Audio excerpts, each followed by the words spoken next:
another video. Today we are going to be wire reeling the frame of my old John Deere tractor. Thanks for everybody who has watched last week's video and gave me some advice on painting. I really appreciate it, and I will make sure to check it out before I start painting. So thanks for that. But yeah, let's get to work. So, as always, before I use power tool, I always like to give a little safety notice that when I'm using power tools like a grinder with a wire wheel on it, I always wear safety glasses and gloves, or maybe not sometimes, depending on how I'm working. If it's really, if there's really big chunks coming off, then I might wear welding gloves or other kind of gloves. But just if you want to use some wire wheeling or some other equipment like that, make sure you know what you're doing, and safety first, right? I hope you enjoy this video. Okay, so like I said before, safety first, safety glasses on with side shields, of course, and yeah, we should be good to start working here. I'll put you guys on a time lapse and maybe put some music in here as well.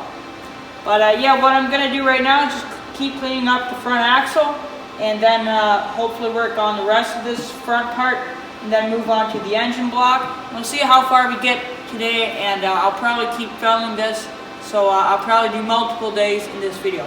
I hope you enjoy the rest of this video, and I hope you learned something. So yeah, enjoy it.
Okay, so this is taking a little longer than I thought it would, and you guys don't have to watch me do this the whole time, so I'll stop this part of the video here, and then next time you guys see me, this whole front axle should be done, and then hopefully I'll be moving on to another part of the tractor. So yeah, see you then.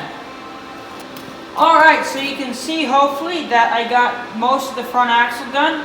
And I also did a bunch of other places, I think, all the way up to where that center post comes up for this thing right here. It's kind of like the dash because it has the gauges in it, and the steering wheel coming out of this. So up to here, I'm done the first pass.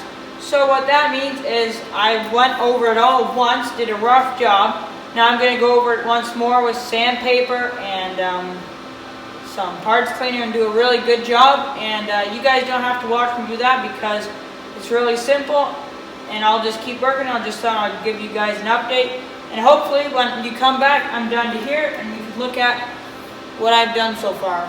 Also, my brother Daniel, he helped me with the final drive. He was working on that, and thanks Daniel for helping me with that. And hopefully you can come back out later tonight and we can do the other side, because that side, those are pretty caked up with dirt and grease and whatever. So yeah, I'll get back to work, and hopefully next time you guys see this tractor, it's done up to here. So yeah, that's good. I'll keep working on it. Hey guys, so it's another day, and I've already been doing a lot of work on my tractor. I did clean all the way up to like here on my tractor, which I've been doing a lot better job with, like sandpaper and still the wire wheeling and stuff, but it's going pretty good. And I'm just gonna keep doing the back end. The front axle is probably the trickiest part, but I got it all cleaned up, and then the final drives in this hydraulic system is either the second most trickiest part or the first most, and this is the second most trickiest part. But they're both pretty tricky because this one here, there's a lot of moving parts, and you got to get your hand right in there with a wire reel or a wire brush or some sandpaper. And then back here, it's kind of comparable because there's a whole hydraulic unit here and all the final drives and the hitch and the clutch, pedal, and all the linkages and stuff. So there's a lot of work in both places, and they're both equally about as hard as I'd say, I guess. But yeah, so I'm gonna start working on the back half here, and yeah, I'm just gonna keep working, and then hopefully by the time I'm done here, we're gonna. It's like 8 o'clock at night right now. I should be going to bed soon, but I want to get as much work as done back here. And then tomorrow, hopefully, we have a really busy day tomorrow, but hopefully I can finish up back there, bring this tractor out and power wash it. And you guys, most of the people watching this video will probably remember last time I power washed this, which was just a few weeks ago. And I just power washed it before I started cleaning, and then I'm going to power wash it after I clean it. And I do have a guy to help me with painting. He seems to be a nice guy. I've only talked to him on the phone once, and he's going to come over and help me paint my tractor. I didn't find him over my YouTube video. One of the guys from the local 2-cylinder tractor club contacted me with his information, and apparently he's painted lots of tractors, and he knows what he's doing. So that should be a really nice guy to come and help me and show me how to paint tractors. So, and he told me last time we talked, he told me to get as good as I can get, and then he can come over and have a look at it. And yeah, let's hope this goes well.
Alright, so that looked pretty good. You can see I got a little bit of the back end cleaned up. That spot was one of the more tricky spots because it had all the controls and the clutch and the brakes and all the connecting rods and stuff for that. But I'm glad we got that cleaned up, and I'm going to go to bed now. It's like 10 o'clock at night. I should have gone to bed an hour ago because we're going to wake up early tomorrow and do some chicken barn work. But I'm glad we got this done, and hopefully I'll see you tomorrow, if not on tomorrow's Saturday, so if not tomorrow on Monday. So hopefully we can get this cleaning part wrapped up. It's not the funnest part, but it is good to get done because the better the clean, the better the paint job, right? So yeah, I'll see you then. Hey guys, it's another day, and I'm going to keep working on my tractor. It is Saturday, and hopefully I can get the whole back end cleaned today, and then maybe do some more on a few spots I might have missed. Just look over the whole tractor, and then work on stuff like the fenders and the rims and the tires and rims, stuff that I want to get painted when I'm painting my frame. Like other smaller stuff I can just paint when I paint, like I can paint it with a rattle can or something. I don't really need to paint it with when I paint the whole frame, but just stuff I want to paint the same time I paint my tractor, I'm going to clean up. So I'll come back to you guys before I start cleaning other stuff. But right now, I'm just going to start cleaning up the back end of my tractor where I left off yesterday. So you guys don't have to watch me doing that because it's the exact same. And yeah, see you when I'm finished. Okay, so I got a bunch more work done. I got almost this whole section back here done. All I have to do now is the 2 final drives and the hitch. But I kind of ran out of... So the life on this here wire wheel kind of ran out. As you can see, there's not much left. So we went to Canadian Tire, and we got some new stuff. This one here was like a finer wire wheel, so it did a nicer job polishing up and making stuff a little smoother. But this, you can see I got like the braided one here, and the same one like the last one was. So these should work really good, and yeah, I'm excited about using them. But I think I'm about done for today. It's almost supper time, and I'm pretty dirty, so I'd like to go have a shower and clean up. But I did get a lot of work done, and then on Monday I can come back and keep working on this. And hopefully on Monday we can power wash it. So yeah, see you on Monday. Alright guys, so a bit of change of plans. Today is Monday, and I didn't get any work done on my tractor today. I did want to power wash it today, but it turns out we had a really busy day working in the chicken barns and doing some excavation work. So I wasn't able to do any work on my tractor today. But hopefully tomorrow on Tuesday I can get lots of work done on my tractor. But I won't videotape it because it's basically the same thing. Then hopefully I will be able to power wash this on Tuesday, because on Wednesday, when you guys will hopefully see this video, it's going to be raining apparently here in Stratford, Ontario, Canada. So yeah, that's the plan, and I think this is going to be the end of this video. But thanks for watching, and hopefully I'll see you next week with another video. I'm not sure what it's going to be about. Maybe it'll be on my tractor. Maybe it'll be about painting my tractor. I'm not sure. But if you like this sort of stuff, make sure to subscribe and check out my other videos, and make sure to look at my future videos. And yeah, just thanks everybody for watching, and I'll see you next week with another video.